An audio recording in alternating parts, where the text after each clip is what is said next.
Dans cette dernière partie sur la création des créatures, nous allons générer une nouvelle classe Ambiance Creature Fiche qui est une extension de l'Ambient Creature et du type plaçable. Cette nouvelle classe va reposer sur la fonctionnalité générale de la classe Ambient Creature. Cette classe va contenir tout le code spécifique à faire des créatures du type poisson. Nous allons ajouter un comportement unique spécifiquement sur la variable vitesse. On commence donc par définir toute une série de variables. Ensuite, nous allons nous occuper de la partie défaut propriétés. Dans cette partie donc des défauts propriétés, on retrouve quelque chose de connu, la création d'un objet, alors du nom MiStaticMesh, et là on va vraiment définir un maillage pour cette static mesh. Donc voilà ici la static mesh que l'on va utiliser.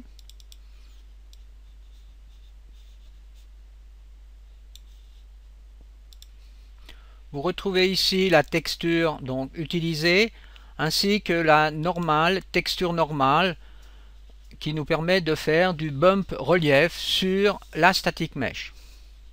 Là on trouve donc le matériel qui est utilisé, et ici vous avez dans le preview donc le matériel créé.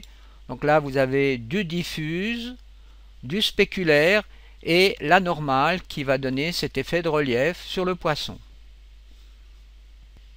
Pour retrouver le chemin de la static mesh, eh bien souvenez-vous, bouton droit et vous copiez ceci dans le clipboard. On revient dans notre classe Ambiance Creature Fiche. Sous static mesh, on peut faire un CTRL V pour coller le chemin de la static mesh. Avec cette ligne de code, on définit donc l'échelle 3D, donc X, Y, Z, les dimensions en X, Y, Z du poisson, et ceci donc par défaut. Ici, on définit donc des valeurs de variables par défaut qui sont utilisées donc dans le programme, et entre autres la variable speed ici qui va définir donc la vitesse par défaut.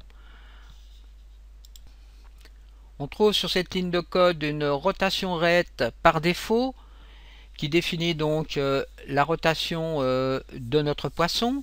Alors on agit ici sur les angles pitch, roll et yaw, ce que l'on a déjà vu dans des cours précédents. Dans la fonction post-begin-play, on a donc ici un setDrawScale par rapport donc aux valeurs scale minimum, scale maximum. Donc ici on joue sur les dimensions du poisson, mais ici d'une façon aléatoire vu qu'on a un range, donc une fonction de calcul d'un nombre entre deux limites. En somme, sous cette ligne de code, on crée ici des poissons avec des dimensions différentes. Ensuite, avec ces lignes de code ici, on calcule des nouvelles propriétés de vitesse de rotation, ainsi que des propriétés de vitesse pure. On fait appel ici à la fonction setRandDestination, que l'on retrouve ici. On cherche en somme ici à obtenir des rafales de vitesse. Alors ici, on doit donc mettre une condition if bfallof. Donc on se souvient au début, on a vu que le bfallof est une variable booléenne. Donc ici, on a une condition. Donc on vient de voir bfallof, alors par défaut, il est faux. Et une valeur aléatoire de 0 à 99. Alors si ces deux conditions sont remplies et que c'est en plus plus petit que burst/100, c'est-à-dire cette valeur que l'on a définie à cet endroit, 10, eh bien si ces deux conditions sont remplies, on va exécuter ce code. Ces lignes de code vont nous permettre de composer une rafale de vitesse, de créer une rafale de vitesse. En somme, avec ces lignes de code, on cherche à créer ce type de rafale de vitesse. Cette ligne de code nous permet de rappeler la classe parente à la fonction setRandTest. Super setRandTest permet donc d'appeler la fonction setRandTest parente, c'est-à-dire on entend par parente pourquoi là vous voyez que c'est une extension de l'ambient créature. Donc si on va maintenant dans la classe ambient créature, eh bien on voit qu'on a ici cette fameuse fonction setRandTest. Donc on fait appel à cette fonction. On rajoute donc ici une fonction tick. Alors comme on l'a vu précédemment, cette fonction va nous permettre de faire un calcul frame by frame, donc image par image. Donc ici nous avons créé des variations de vitesse. Alors en appelant cette fonction tick, eh bien ces variations de vitesse vont se faire en douceur.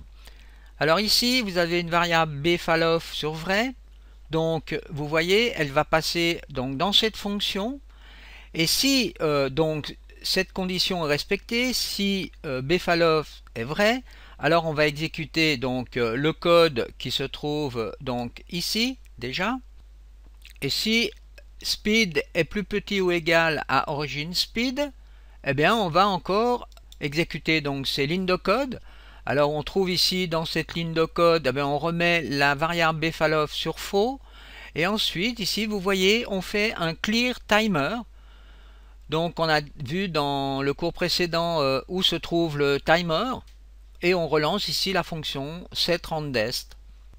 Et là on a de nouveau une ligne de code qui nous permet de revenir sur la classe parente supertick, de la même façon que l'on vient de voir avec cette ligne de code super setRandTest.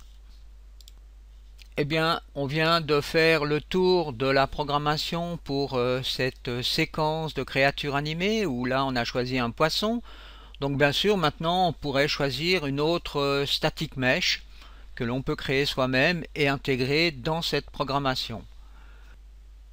Et voilà pour le bouquet final, une petite réalisation avec beaucoup de poissons. Alors on va lancer une simulation. On s'amuse bien dans l'aquarium en verre dépoli pour poissons timides.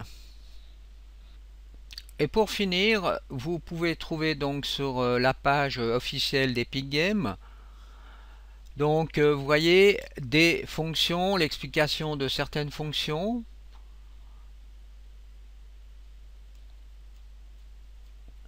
Et tout en bas, vous avez ici la possibilité donc de charger la map et les sources, donc les sources Unreal Script.